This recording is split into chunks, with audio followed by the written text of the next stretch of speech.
1호. 어떨 때는 이게 명예로운 거지만 어떨 때는 1호가 또 불명예가 될 수 있습니다. 김인철 교육부 장관 후보자가 새 정부의 첫 낙마 사례가 됐습니다. 얘기 한번 들어보시고 이어가 보도록 하겠습니다. 저는 오늘 부총리 겸 장관 후보직을 사퇴합니다. 어떤 해명도 변명도 하지 않습니다. 모두 저의 불찰이고 잘못이었습니다. 저를 믿고 중책을 맡겨주신 윤석열 대통령 당선인께 죄송한 마음 가눌 길이 없습니다.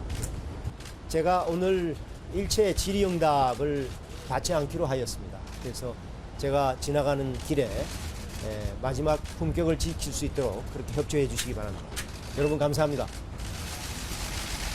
의혹은 있어도 지난 의혹 같은 거는 전부 다 아니 이 손을 가장 큰 계기가 어떻게 되세요?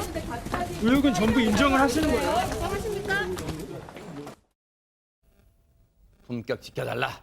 제발 앞길 좀 막지 마라. 하는데도 역시 기자들은 계속 물어봤습니다. 근데 최단민 변호사님, 김인철 교육부 장관 후보자에 대해서는 의혹이 여러 개 있었습니다만 일단 무슨 장학금으로는 의혹이 있었어요. 네, 그러니까 의혹이 크게 한 3가지 정도가 있었는데 처음에 제기됐던 의혹이 말씀하신 것처럼 풀브라이트 장학금과 관련된 논란입니다. 그러니까 이제 김인철 후보자가 그 당시에 동문회장을 지냈었는데 여기에 있는 풀브라이트 장학금이 처음에는 자녀 중에 한 명이 이제 얘기가 됐어요, 의혹이. 근데 나중에 알고 봤더니 그 첫 번째 자녀뿐만이 아니라 배우자, 아들, 딸 모두 장학금을 받았다. 그러니까 소위 계속해서 공정의 문제가 되었던 아빠 찬스, 남편 찬스가 아니냐 이런 얘기가 나왔고 두 번째로는 한국외대 총장일 때에 이제 막말을 좀 했다. 그리고 법인카드와 관련되어서 쪼개기, 소위 부정 사용의 의혹이 있었는데 이런 모든 의혹을 받고 있다가 오늘 말씀하신 것처럼 첫 번째로 자진 사퇴를 했습니다. 네.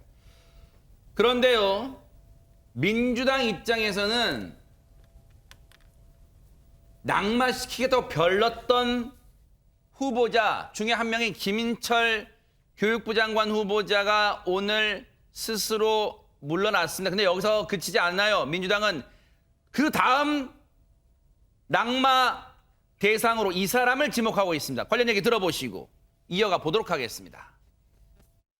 결국 오늘 김인철 교육부 장관 후보자가 사퇴를 밝혔고요. 한덕수 총리 후보 그리고 복지 정호영, 법무부 한동훈 후보 등은 이미 국민검증에서 탈락했습니다. 이쯤 되면 윤석열 내각이 아니라 아빠의 힘 내각입니다. 검증이 아니라 수사를 받아야 할 아빠 빌런의 평범한 아빠들과 평범한 자녀들은 울분과 자괴감으로 허탈하기만 합니다. 인사청문회는 피해자 부활전이 아닙니다. 국민검증이 이미 끝났고 청문회에서도 부적격이 재확인된 인사에 대해서 윤석열 당선인은 빠르게 결자 해지하기 바랍니다. 들으신 것처럼 정호영 보건복지부 장관 후보자에 대해 상당한 압박이 거셉니다, 지금. 그렇죠. 정호영 후보자는 사실은 김인철 후보자보다 먼저 논란이 됐었죠. 그리고 국민의힘 내부에 있는 분들도 상당히 반발을 많이 하시는 분 중에 한 분이에요. 아들, 딸 관련해서 이제 의대 편입 관련해서 여러 가지 논란이 있고 논문 표절 문제가 좀 논란이 있고요. 아들 같은 경우 이제 병역 문제도 지금 결려 있습니다. 그래서 이런 문제들이 종합적으로 복합적으로 문제가 되고 있는 상황이고 본인이 11개의 외부 이사 직책을 또 갖고 계셨고 이런 논란들 때문에 사실은 정호영 후보자가 1순위였어요. 근데 정호영 후보자는 계속 이제 본인은 자신이 있다 청문회를 가겠다라고 얘기를 하고 있어서 탓을 안 하고 계신 상황이고 김민철 후보자는 아마도 어제 이제 모 언론사에서 방송된 내용 때문에 결정적이었던 것 같아요. 논문 심사 과정에 우리가 상상할 수 없는 장소에 가서 논문 심사를 했다 이런 의혹이 있었거든요. 그 부분이 상당히 저는 크게 타격을 입은 것 같고 어쨌든 김인철 후보자는 이제 사퇴를 했는데 정호영 후보자는 사퇴를 안 할 가능성이 있어서 아마 청문회까지 갈 것 같은데 논란이 클 가능성이 있다 이렇게 보여집니다. 오늘 오전에 국회에서 열렸던 정호영 보건복지부 장관 후보자의 인사청문회 모습 좀 보시고 이어가 보도록 하겠습니다. 어떤 얘기들이 나왔을지 듣고 오겠습니다. 후보자로 윤석열 당선인은 지명했을까요? 정말 40년 직이 맞습니까? 40년 직이라는 말은 잘못된 말입니다. 그럼 몇 번이나 만났습니까? 아마 그 대구에 발령받고 와서 1년에 뭐 한 두어 번씩 장관 후보자에게 국민은 어떤 존재입니까? 네, 섬겨야 될 존재죠. 그러면 그분들의 눈높이에 맞춰야 되는 건 당연한 거 아닌가요? 네, 그 눈높이가 그 도덕적 잣대라면은 제가 도덕적으로는 저 자신이 문제될 것이 없다. 보이든 보이지 않든 그런 어떤 영향력이 행사했을 거라는 것이 많은 국민들의 오해를 할 수 있는 소지가 있다고 생각합니다. 오얏 나무 밑에서는 가끈도 고쳐 쓰지 말라는 그런 이제 속담이 있는데 제가 참 그 속담의 내용을 지금 가슴 깊이 느끼게 됩니다. 허주연 변호사님, 본인이 한 언론 인터뷰에서 40년직이라고 했는데 본인이 지금 선을 긋고 있네요. 맞습니다. 그게 어떤 정치적 부담인 것처럼 그렇게 해석이 돼요. 원래는 뭐 40년 직이다, 뭐 어렸을 때 만나면 늘 먼저 계산하려고 했다 이렇게 얘기를 했다가 지금 말을 바꿔서 그냥 대구에서 한두 번 정도 봤다 이렇게 얘기를 하고 있거든요.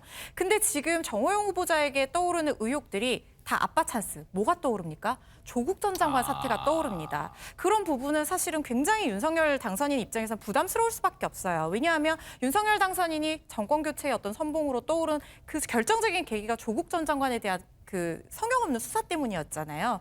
이런 상황에서 자기가 처음으로 사실 이 정호영 후보자는 하마평에도 오르지 않았던 인물인데 이분을 깜짝 발탁하면서 40년 직이다 내가 잘하는 사람이다 했는데 네. 이게 문제가 되니까 윤석열 당선인 입장에서는 또 지금 현 그 야권 입장에서는 굉장히 부담스러울 수밖에 없는 부분일 거고요. 네. 그래서 뭐 일각에서는 버리는 카드가 아니냐 이런 얘기도 나오고 있는데요. 네. 뭐 지금 이 정호영 후보자가 네. 앞으로 여러 가지 뭐 후보자들에 대한 어떤 방패막이가 되고 있다. 네. 이렇게 시선을 분산시켜서 이런 얘기가 나오고 있는 상황에서 완전히 버리는 카드가 되기는 어려울 수 있지만 어쨌든 정치적인 부담 때문에 완전한 유대는 끊는 것으로 그렇게 해석이 됩니다. 자, 그런가 하면 한덕수 국무총리 후보자 어제 청문회에서 난감한 질문을 받았다는데요. 한번 들어보시고 이어가 보도록 하겠습니다. 어떤 정치인이 이런 말을 합니다. 저출생 문제는 페미니즘 탓이며 건전한 이성 교제를 막는다. 여성의 사회 진출이 많아져서 군의 사이가 떨어졌다. 이런 말들은 과연 지금 대한민국 사회에서 젠더 갈등을 부추기는 말이라고 저는 생각합니다. 후보자는 어떻게 생각하십니까?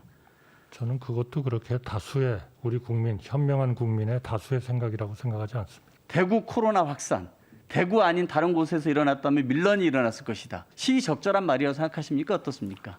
저는 바람직하지 않다고 생각합니다만 만약에 이런 발언을 하고 이런 생각을 갖고 있는 사람이 총리실 국장이었다면 그 국장 어떻게 하시겠습니까? 그것이 옳지 않다는 것을 본인이 분명히 알게 해야 되겠죠. 자, 방금까지 했던 말 어느 분이 했는지 한번 보시죠. 다 윤 당선인이 하셨던 말씀입니다.